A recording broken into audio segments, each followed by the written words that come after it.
तुमचं गाव कोणतं म्हटलं रे? तुला चांगला तिकडे घेऊन हाणला पाहिजे. काय मी नाही ओळख जेव्हा तू येणार नाही ओळख. कोण आहे? अरे याचा त्याचा हा त्या गावाचा हेच ते सुरेश चांदेकर. चांदेकर हे का ते? आणि हा कोण आहे? आणि ते परिचित असणारा महाराष्ट्रभर मी नामांकित असणार. हा ते कळलं तुमच्या अवतारावरून. मित्रांनो गावची यात्रा यात्रा पाय तमाशा बाबा त्याची म्हणाली जे काही सर्व सुखी असतात कोण हे बिचारी म्हणा तू शोधू नको आहे. मित्रांनो काय होतं माहिती का एक जुनी म्हणाली ज्याला घरात किंमत त्याला गावात किंमत, ज्याला गावात किंमत त्याला तालुक्यात किंमत, ज्याला तालुक्यात किंमत त्याला जिल्ह्यात किंमत. कारण हे तून आणि ही जीभ 4 माणसामध्ये 4 माणसामध्ये उठवते. ज्याला गर्व केला तो संपला.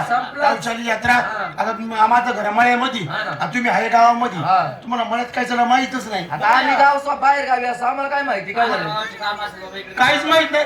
काय माहित नाही. लय वाईट घटना घडली. चांदेकर तुला वाईट घटना. अरे काय झालं कामून रडायला लागला. याचा मुखारी चांदेकर लय वाईट काय झालं.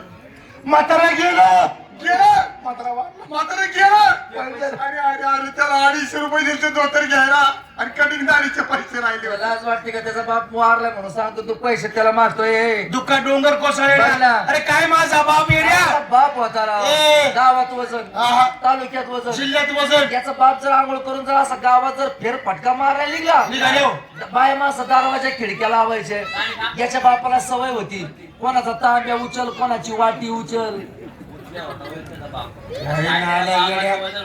अरे माझा बाप येड्या गावात काय वजन होत माहिती गावात विचार. जर कोणाचे भांडण झाले पोलीस स्टेशनला जर याच्या म्हाताऱ्याला बोललं हा साहेबांनी याच्या बापाला एकदा बघितलं हा चटकन साहेब उठायचा हा खुर्ची उचलायचा हा फेकून हाणायचा.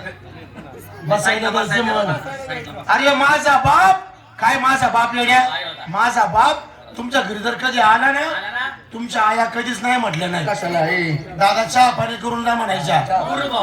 म्हातारा वारलं दुःख डोंगर कोसळला रडायला लागलो तुमच्या घरी माहीत झालं चौकाच्या म्हातारा आलेच पळत. मला म्हटलं घरी पोरा काय झालं म्हटलं काय सांगायचं म्हातारा म्हातारा वारलं. घाबरू नको पोरा घाबरू नको पोरा. तुझा एक बाप मेला असेल ना आम्ही चौघ त्या बापासारखेच आहोत. आधार दिला माणुसकीचा घाबरणे आमचं काय म्हणणार नाही. पुढे 4-5 दिवस झाल्यावर म्हातारी वारली काय येड्या? काकू गेली बाई. तू का मरायला लागला? अरे म्हातारा गेलं म्हणतात ना स्वामी तिने जगाचा आई विना भिकारी. आईची माया परंपरा असते माणसाला आई बाप दोन्ही पाहिजे. म्हातारा वारलं म्हातारी वारली तुमच्या घरी माई झाल्यावर चौकाच्या म्हातारे आल्याच पळत. मला म्हटलं घरी पोरा काय मला काय सांगायचं काकू म्हातारी वारली घाबरू नको पोरा. अरे तुझी एक आई मेली असं नाव आम्ही चौघ तुझ्या आयासारखेच आहोत. आधार दिला माणुसकीचा घाबरणे आमचं. तुमच्या घराला माणूस येड्या पुढे 4-8 दिवस झाल्यावर बायको वारली काय आता लय वाईट झालं बाबा. यार काय झालं जवळ या बायको वारली मरू तरी मिली तर मग तुमच्या घरी माहीत झाल्यावर चौकाच्या बायका आल्याच पळत. माझी बायको बाळकपणाला गेलेली घरी नाही ती. मी रांड काय माझं खानदान भूकंपात गेली माझ्याकडे येऊच नको. अरे म्हणतात ना मित्र सांगतो मित्र लक्षात द्या दुःख डोंगर कोसळलाय चौकाच्या बायका आल्या पण मला म्हटलं भाऊजी काय म्हणलं काय सांगायचं म्हणे बायको वारली. घाबरू नका भाऊजी काळजी करू नका भाऊजी. अहो तुमची बायको मिळली असते ना आम्ही काय म्हणलं बोल ना तू हे कशाला आणले सत्कार आहे तुझा आता. दुःखाचा डोंगर